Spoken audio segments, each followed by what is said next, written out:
Vou perguntar para o Rogério aqui, começando, falando um pouco de IPCA. Hoje nós temos o IPCA às 9 horas, você vai acompanhar isso aqui ao vivo, um dos principais medidores da inflação. O IPCA do mês passado veio 0,58, acima do projetado, e esperamos aqui um IPCA de uma mediana 0,16%, sendo beneficiada pelas tarifas ali, pela energia elétrica. Rogério, uma pergunta que vai englobar dois temas ali, você pode falar tranquilamente. Por que eu estou dizendo isso? Que a gente, em relação a quanto maior a inflação, maior a única receita que o Banco Central tem para combater uma inflação é aumentando os juros. Projeção dos juros do final do ano é de 15%, uma alta, e que está acontecendo? Está trazendo muito dólares para o Brasil, por isso que a gente está vendo um movimento constante de queda do dólar, descolando as moedas lá fora, que vem justamente se beneficiando desse carry trade, que são operações de juros que os economistas que os players do mercado buscam. Então é uma queda não relevante porque não vem para a infraestrutura, não vem para a distribuição de coisas positivas para uma economia. Então a importância desse IPCA hoje sair numa proporção um pouco mais aliviada.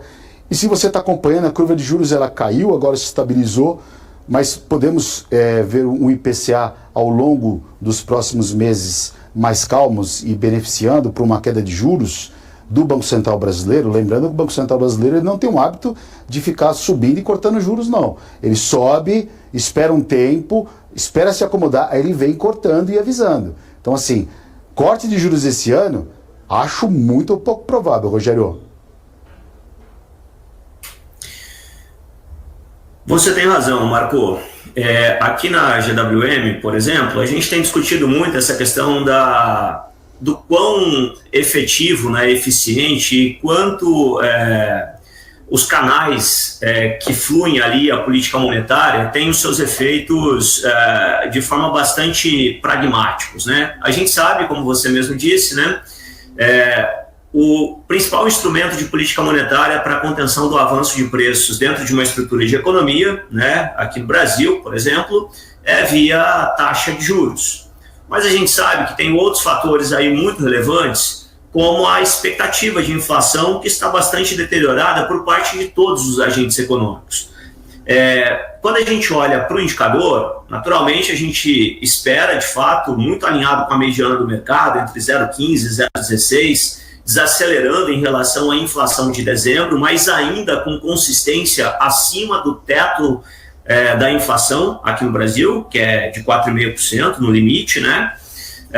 E o Banco Central, isso em função principalmente de um bônus aí de Itaipu, que deve compor aí essa desaceleração, mas os agentes, inclusive a gente está aguardando aí para ver o núcleo dessa inflação subjacente, quando a gente exclui alimentos e energias, para ver o quão dissipado na estrutura produtiva, de um modo geral, no consumo das famílias, o quanto que isso de fato está impactando, que é onde a gente olha o IPCA, que é o índice oficial. Então, eu acho que há uma preocupação muito grande em relação a isso, entender o que está de fato desacelerando, aquilo que está acelerando e qual é o prognóstico em relação a isso. As expectativas, elas não são muito positivas. Por quê? A gente tem uma desancoragem não só em função da atuação da política monetária do Banco Central, porque não é tão trivial. Se fosse ao aumentar ou sinalizar qualquer eventual aumento de taxa de juros, haveria naturalmente uma tendência da convergência dos preços e, consequentemente, das expectativas dos agentes. Algo que a gente não está observando. Se olhar para o Focus, né, a gente vê uma piora nas últimas 5, 6 semanas desses indicadores, né? Então a gente agora começa a observar na margem, inclusive, o efeito de um aumento de juros com desaceleração do PIB, mas ainda assim uma inflação consistente, permanente, muito acima do teto da meta. A gente viu aí 5,58 na última semana, a inflação tendendo aí a 5,80. Então, assim, são números muito importantes. E a gente tem dois componentes que são muito razoáveis.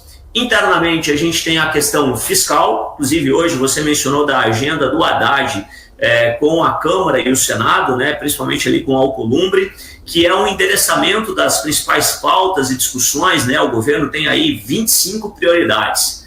É prioridade demais para ser trabalhada dentro de um período relativamente curto de tempo, né? Precisaria eleger algumas outras prioridades em relação a isso, porque tem tantas prioridades assim, no final do dia você não discute absolutamente nada. Mas, enfim, há uma intenção e um direcionamento e uma proximidade com as casas e esse endereçamento em relação a essa agenda que pode trazer um certo alívio, a depender de como avança essa discussão com o Senado para a perspectiva da dívida pública. O fiscal tem batido muito forte, né? A gente tem esse reflexo no câmbio, a gente está com reflexo disso também no IGPM, que foi divulgado há pouco, o índice em 12 meses 6,75. Então, assim, uma variação bastante razoável. E a gente tem a questão dos Estados Unidos, que preocupa nesse balanço de risco externo, né? Então, a depender, hoje, né, o Powell fala a respeito da questão da conjuntura econômica, perspectivas, isso vai fazer preço, vai trazer reprecificação, reancoragem eventual de expectativas, que nos Estados Unidos também, diga-se de passagem, há uma desancoragem importante em relação à trajetória de inflação por lá, os juros devem permanecer consistentemente altos, por lá ainda nesses patamares, a gente não vê muito espaço para corte, e isso naturalmente faz com que toda a curva de juros dos demais países tenda a se ajustar. E os países emergentes, obviamente, acabam sofrendo um efeito ainda mais desafiador em relação a isso. Então, não é uma equação muito simples. Me parece que a autoridade monetária, até esse momento, está bastante comprometida com a trajetória de inflação, tem aí um grau de liberdade para além das reuniões de março, mas claramente juros para cima, porque a gente precisa reancorar essas expectativas, porque isso também atrapalha, de alguma forma, a possibilidade da autonomia do Banco Central, não no sentido da ingerência, mas no sentido de quão efetivo pode ser a transmissão da política monetária para a conjuntura de preços dentro da economia. E isso, obviamente, é importantíssimo, inclusive, para que a gente possa balizar aí as nossas expectativas e equilibrar um pouco mais a volatilidade dos mercados locais.